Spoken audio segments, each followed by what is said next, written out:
The Federal Aviation Administration proposes some new rules, regulations that in effect would put an end to model aircraft in the United States. And that's what I'm going to be discussing today. Thank you very much for tuning into my channel. I greatly appreciate it. I'm sorry for the glare coming off my glasses this morning, but I've got to read a few documents and I need to be able to see, as I've got failing eyes that can't read up close. So anyway, just bear with me.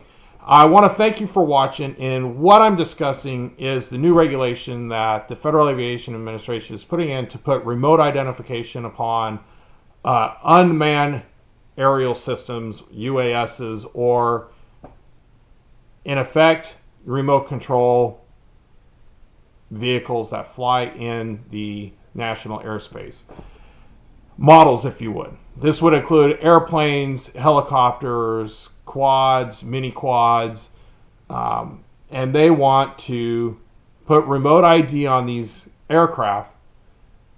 And in many ways, I believe this is a move to get the remote control hobbies out of the airspace. And as I've looked into some of this, it looks like Amazon is the big dollar pusher that has been pushing to regulate the airspace under which model aircraft fly, so that they can have their drones flying through the air and delivering packages. Let me just state, it's wrong in every way, shape, or form.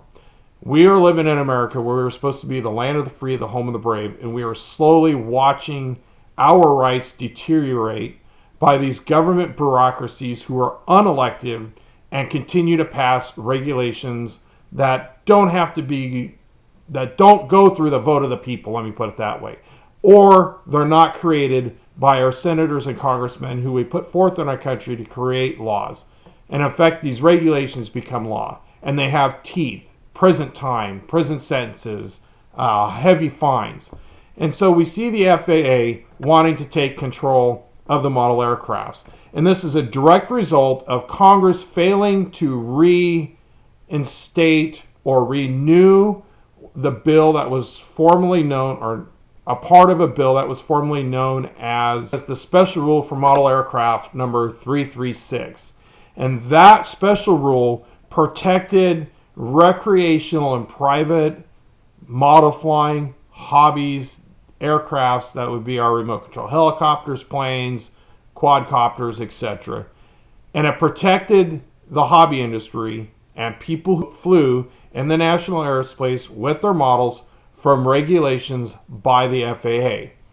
And a few years back, our wonderful federal government passed a bill and removed that section and didn't renew it, basically is what happened. So the bill expired, and now the FAA can regulate model aircraft. And as we have seen, they have required, in order for you to go fly your aircraft, you have to pay, in effect, a tax to the federal government of, I know it's little, $5, but it's just one more way the federal government is trying to suck money out of your paycheck, so that you have to pay this fee to register so that you can have a registration number, which the FAA has also required that registration number to be put on your model aircraft. And if you are building a scale model, it's supposed to be on the outside, so now you have ruined the scale model that you want to put in for a scale competition, because it will have a marking that was not original to the aircraft into which you're modeling.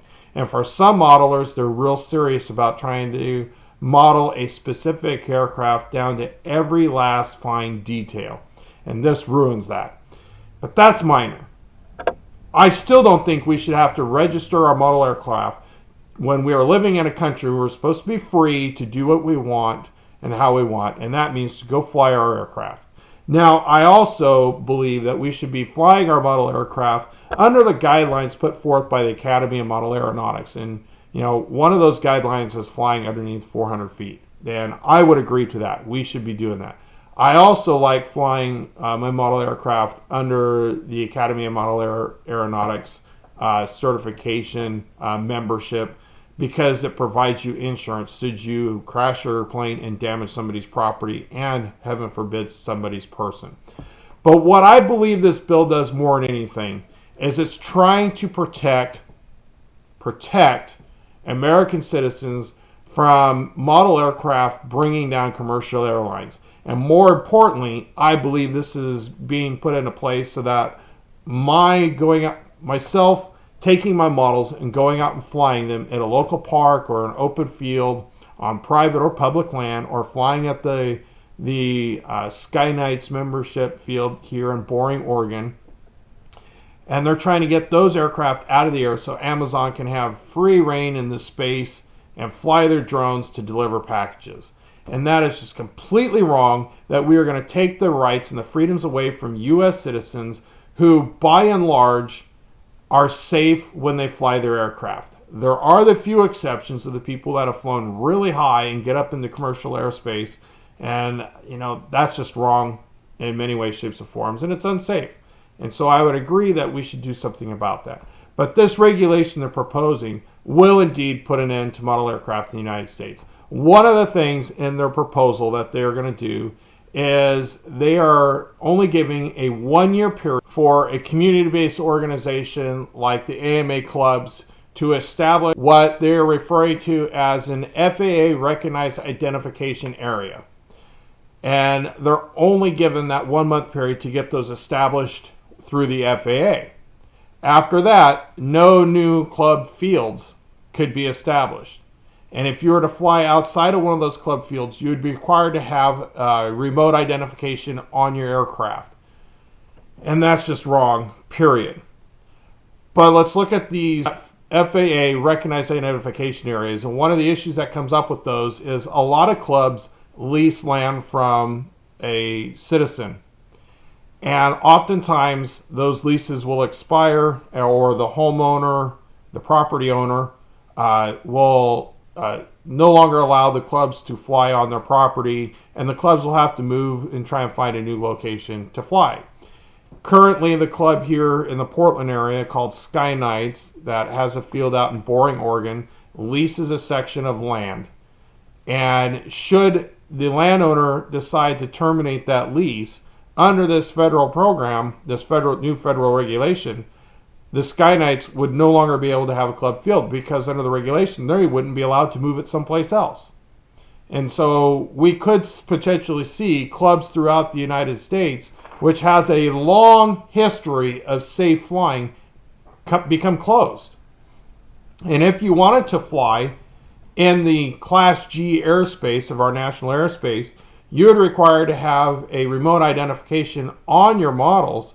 And on top of that, you are required to notify where you're going to be flying. And that would require somebody like myself who doesn't own a cell phone to have to go out and purchase a cell phone to make that notification of my intent to fly and the location in which I'm going to fly in. And that's insanity, because that's putting an additional burden on me to now pay for a smartphone and pay for a smartphone plan, all because I want to go fly my model. And I will ultimately lose that right to fly when, where, and how I want to. And so I believe this regulation should exclude the hobby recreational model industry. I would also step up to say that this regulation and the FAA should stay out of those who even flying commercially, i.e. a drone that is going out and filming an area and they're being paid to do that service. They should be outside of FAA regulation as well. So we have this regulation that is burdening the people of the United States. And where I've got question is how am I supposed to put remote identification on some of my smaller aircraft? How big is that transmitter going to be? I don't know those ideas. I don't know what the weight would ultimately be, and if some of my models would be able to fly. But the other one that chaps my hide with this new regulation they propose is the FAA wants me to pay a $5 fee for a 3-year period on every single model I own. And currently I have about 20 models. So do the math. That would cost me $100 every 3 years to fly my models. And should one of those models crash and I need to replace it, then I got to cough up another $5 fee for the new model. Granted, it's for 3 years, but models have a tendency to crash, sometimes from mechanical failures, sometimes from us running out of fuel or our batteries die and we crash coming in for a landing. And some of those landings are hard and destroy the aircraft altogether, and they cannot be rebuilt and put back together. And so every time we crash a plane, now we're going to have to pay another $5 fee to build up a new plane to go fly the new plane.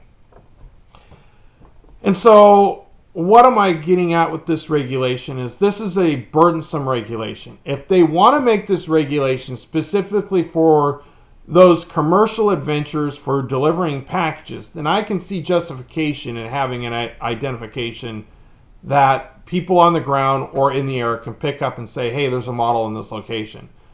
I can understand that for that commercial project. But for us recreational private citizens, and I would say even the commercial photography citizens, we should not be included in this regulation. And I believe this regulation would in effect kill the model industry within the United States.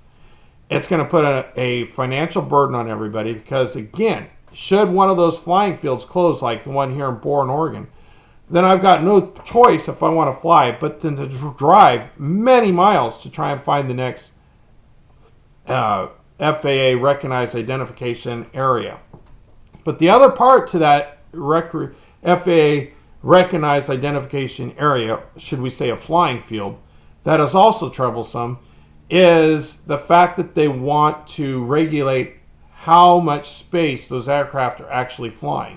So I would agree that model aircraft should stay below 400 feet. I really honestly don't believe there's any other reason for an aircraft to fly higher than that. But aside from that, they want to limit it to 400 feet in basically a 1,600 cubic foot box.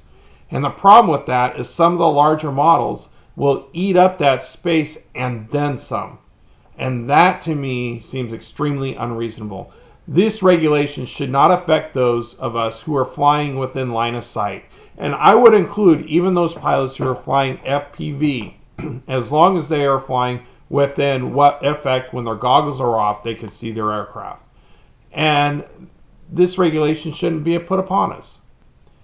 How are these regulations going to actually inspire people to get into the aviation community? Because so many model pilots start out flying models and eventually get their private pilot's license and actually go fly real aircraft.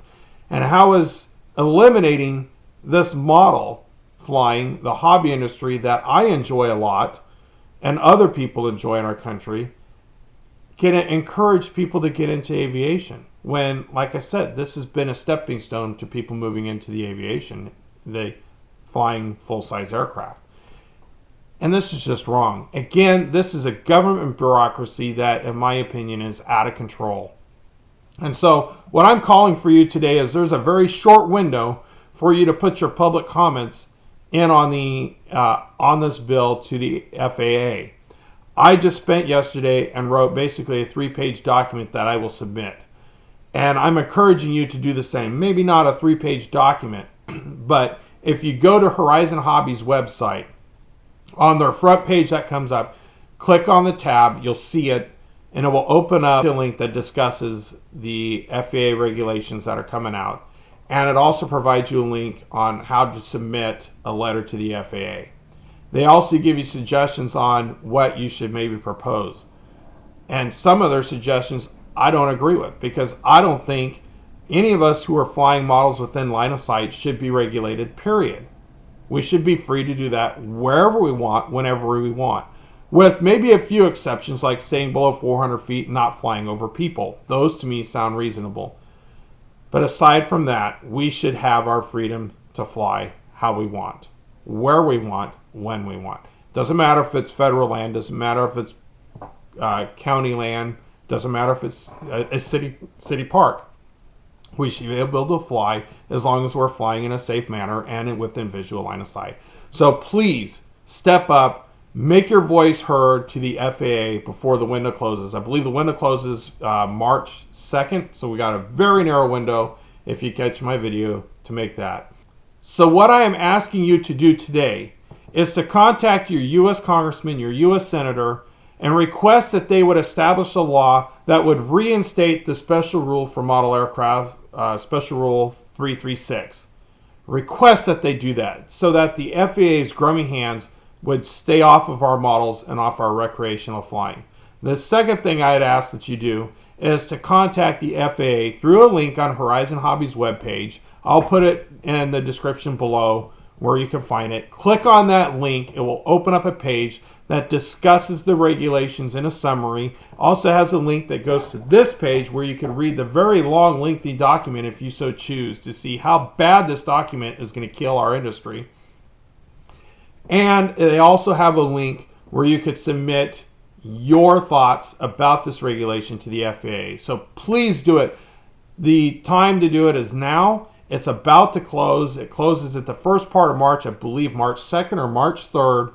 The FAA will no longer take public thoughts related to this regulation. So please get on board. If you see my video in time, and write the FAA. Go to Horizon Hobbies websites, make your voice heard, and then contact your US senators and your congressmen and try and get a rule, a law put within the United States that would protect our hobby from the burdensome burdens the FAA is trying to put on us. And that includes registering our models. We should not have to do that, period. Registration will not bring about safety. It will not. So please step up, contact, write. Thank you for taking your time to watch my video. I greatly appreciate it. If you like my videos, I please just ask that you would click on the link below. Up here in this corner, I'll put a link to my subscribe page, and please take some time to watch a couple of my other videos as well. Thank you for your time. God bless. Take care. Have a wonderful day.